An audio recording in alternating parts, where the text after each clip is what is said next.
All right, let's kind of finish up with World War II. Kind of got cut off a little bit at the end of that last video, but that's okay. I was rolling. So this is kind of how it ends. We talked about like the dropping of the atomic bomb.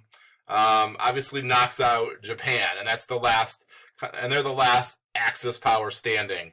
So how we kind of negotiate the peace for this, and I kind of was scrambling to get it in, but let's kind of take a better peek at this. Now the Soviet Union promises to declare war on Japan. That's one of the concessions they give once Germany is out of the war. For that, we kind of give in on a lot of things, like they get some land back. They get part of Poland, which is kind of a big issue. They really see that as kind of the entrance way into the Soviet Union, and they're really worried about getting attacked because they keep seemingly getting attacked through Poland. So they get part of Poland, and then Poland, to kind of pay them back, Poland gets part of Germany. So that's kind of the way we make it all square with everybody. Now there's a interesting dynamic that's going on during these peace settlements. Churchill, Stalin, Franklin Roosevelt. Franklin Roosevelt is going to die in the middle. So the very end game, it's actually Harry Truman.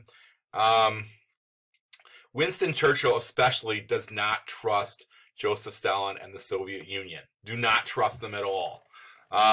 So really doesn't want to give into a lot of what Stalin's kind of proposing. Winston Churchill's really afraid of the Soviet Union trying to step into this position of dominance in Europe, and they really don't want it to happen. Franklin Roosevelt really wants the Soviet Union to defeat Japan, so he's willing to give in a little more than Winston Churchill is. So Poland is one concession. Now the other thing, Joseph Stalin really wants Germany to pay. Now, the Soviet Union had put out a lot of resources to beat Germany, a lot of lives. They fought some bitter battles in Russia. So they really want them to pay. And they do. They do end up having to pay about $10 billion. Germany is divided.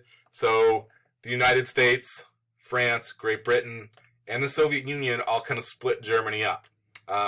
And they split Berlin up. And I know this isn't part of the stuff we have to worry about on the test, but it's nice to know going forward if you ever want to get one of those points about reasoning and kind of shooting where this kind of is going.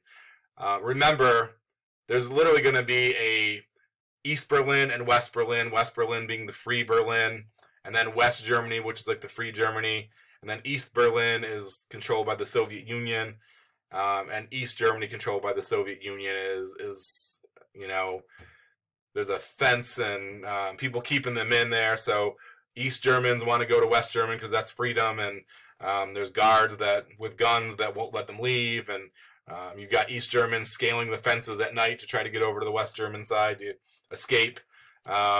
Families are divided. It's just a disaster, and the source of a lot of conflict in the Cold War, truth be told. But that's the peace settlement at Potsdam, which is where we kind of signed the peace treaty for this war and for Germany getting out of it. All right, let's talk a little bit of stuff surrounding World War II. Things like how we're going to pay for this thing when we go to World War II. We got to pay for this. Let's just say World War II actually is really probably more largely responsible for ending the Great Depression than any government action that happened. By 1944, when war production ramps up, there is virtually no unemployment anymore. Like there's actually a job shortage. So a lot of people are making money, businesses are making money, things are getting produced, all of that stuff. That's a good thing. War bonds are sold. So just like World War I, war bonds are sold and people are making investments into the war. Later, the government will pay them back a bigger percentage, and it's all good. Income taxes go up. More people are getting taxed from World War I. So, and during World War II. I forgot what I'm talking about. More people start getting taxed during World War II than ever before. So it doesn't take as much to trigger that income tax. You got to start paying a percentage of your income, and they start taking it directly out of your checks. So there's just one more reason to hate Adolf Hitler. Thank you, Hitler, for increasing the income tax on us. Jerk. Now production of what's going, like industrial production. That's what we brought to the table when we entered World War II. Everybody knew it. Like we could bring the goods, whether that's guns or boats or planes. We could produce things. We literally have a war productions board where we schedule things, and we're really good at transforming our industry over into war production mode. We get businesses to stop producing trucks and cars, and they start producing like Jeeps and military vehicles to kind of ship over to Europe to fight, and Africa to fight. Small businesses get on board, and they convert their operations to make things like things that they need, like bullets and whatever, like all sorts of things. Propaganda is put out, just like World War I. We want to sell the people on, again, how can you help? So things like conservation, like we're conserving like gas and rubber and anything we can think of to conserve food.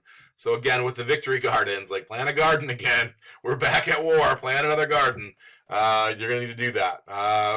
We're saving tin. What is it? The tin can soldiers. Like, so we want you to be a tin can soldier. Save your tin so we can recycle it and use it for the war effort. So all kinds of propaganda going on to get Americans on board. If I can't go over and fight, at least maybe I can grow some, tomatoes and save some food for everybody, and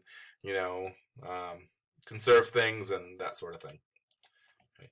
Technology during World War II greatly increased, so we were more efficient at killing people. That was, I guess, good. Fighter planes were kind of introduced, and fighter planes that could hit targets through fog and at night. So the greater technology, greater accuracy of guns. We had insecticides and pesticides and drugs that limited disease. Actually, during World War II, our life expectancy actually went up because just innovation in medicine. So those were all, well, some of them were good things at least. So definitely that was kind of brought to the table. Segregation in the military. So we're talking about one of the great ironies of the war was we had a lot of African Americans that went over and fought during World War II, yet at home there was rampant segregation, like with the Jim Crow laws in the South. So African Americans might have to go to a separate bathroom or drinking fountain or restaurant. Maybe couldn't stay in certain hotels, but yet in the military they could go fight for freedom because we didn't want people to be oppressed overseas. So that was kind of a great irony. And then when you go to the military, there was also segregation. So again, that also was a nice how do you do. Now that was kind of the negative side. African Americans did kind of see a nice movement with people going to war. There was a lot of high-paying factory jobs. So there is a migration of African Americans from the rural South where they lived, largely as sharecroppers or rural small farmers, to now I can move to big cities in the North, maybe out West, and there's high-paying jobs to be had. This helps to create more of a middle class. And again, when you're explaining this in your essay, you can talk about how, hey, African Americans went to Chicago or Boston or Philadelphia, and they got these high-paying factory jobs. This kind of makes them more middle class. It allows their kids to go to school, become educated, maybe go to college, become professionals. It breaks you out of that cycle of poverty. So this was a big deal. Now, obviously, when the war is over, a lot of times it's the last one in is the first one out. So now all of a sudden these soldiers are coming back to jobs, and there had to be some people clearing the way. So some African Americans did indeed lose their jobs, but this created a kind of a mobility to, again, why all of a sudden we're seeing a more diverse population in different parts of the country. So there's some positive from some African Americans become kind of more middle class. Some kind of become middle class temporarily and are kind of removed from those jobs. But it does see a kind of a shift in population. We still have most African Americans are still concentrated in the South as farmers, but we kind of start to spread that out a little bit. Women in the war play a big role, whether it's going to working as like nurses or running kind of some of the conservation efforts. Kind of the big one that gets talked about the most is the Rosie the Riveter. Everybody's seen the poster, Rosie the Riveter. So women go to actually work, just like African Americans. There's opportunities because we need people to go work. There's actually a shortage of labor. So we have a lot of women, and not just single young women kind of going to work for a year or two, waiting to meet a husband and get married, and then they can kind of go move into the house and raise a family and never have to work again. Now this is a lot. This is oftentimes married women, women's with kids, like so more and more women get a taste of working outside. Creates a little bit of independence, extra money, not have to rely on somebody else to be protected and to be cared for. So not, I mean, there clearly was a women's rights movement, but this takes it another step further. The expectation was when the soldiers came home that women would give up their, the jobs and let the guy go back to work, and women would go back to cooking and cleaning and raising kids. There's a lot of women that were like, I don't want to go back to doing that. I enjoyed what I was doing. So there's a little more of a movement of like, I like working. I want to work. So there's more opportunities kind of rise out of that. Just another step kind of taken. So greater opportunities for women. Now some pretty big critics come out of the war. It's, here's probably the two biggest ones. Obviously, the Holocaust is a really big criticism. Now, we were responsible for the Holocaust, so nobody's criticizing Franklin Roosevelt and the U.S. government because of the Holocaust. That was entirely a German thing. 6 million Jews died, and a lot of different detention and concentration camps and execution camps across Germany and some Poland. Now, nobody's blaming the United States for that, but the U.S. government was pretty slow to react, and a lot of people were very critical of we didn't go liberate those camps when we knew they were there. We knew they were there. We knew they were operating. We knew what was happening there. Now, Franklin Roosevelt's position was, by winning the war, it's going to end the Holocaust and end those camps. And he might have had a point. Who knows how it would have turned out if it would have, we would have been able to beat the Germans if we had a little side, these side expeditions. So there's that. There's others that are critical because within the Roosevelt administration, there were definitely people that were somewhat anti-Semitic. And so, again, it's he said, she said, but there's some criticism about our handling of the Holocaust and that.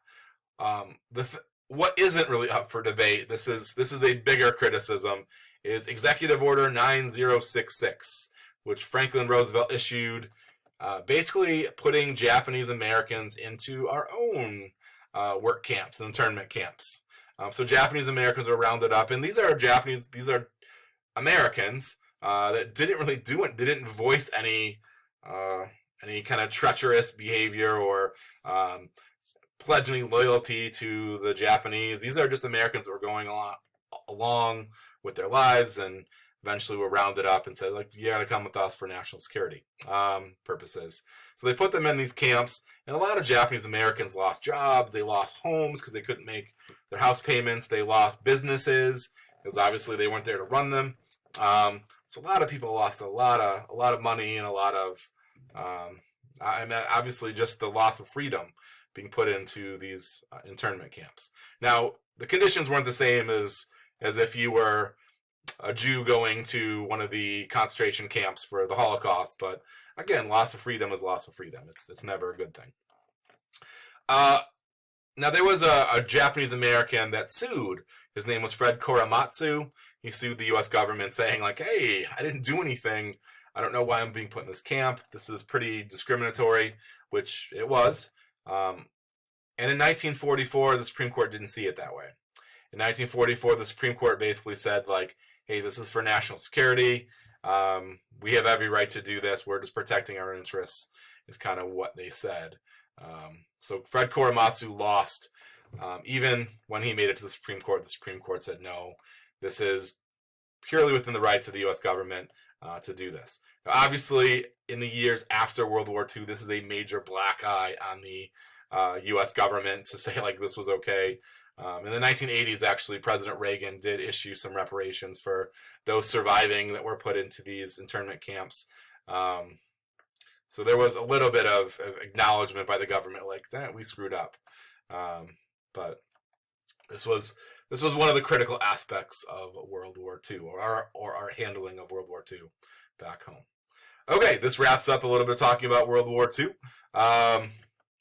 If you have any questions, please feel free to contact me. Otherwise, I will see you later.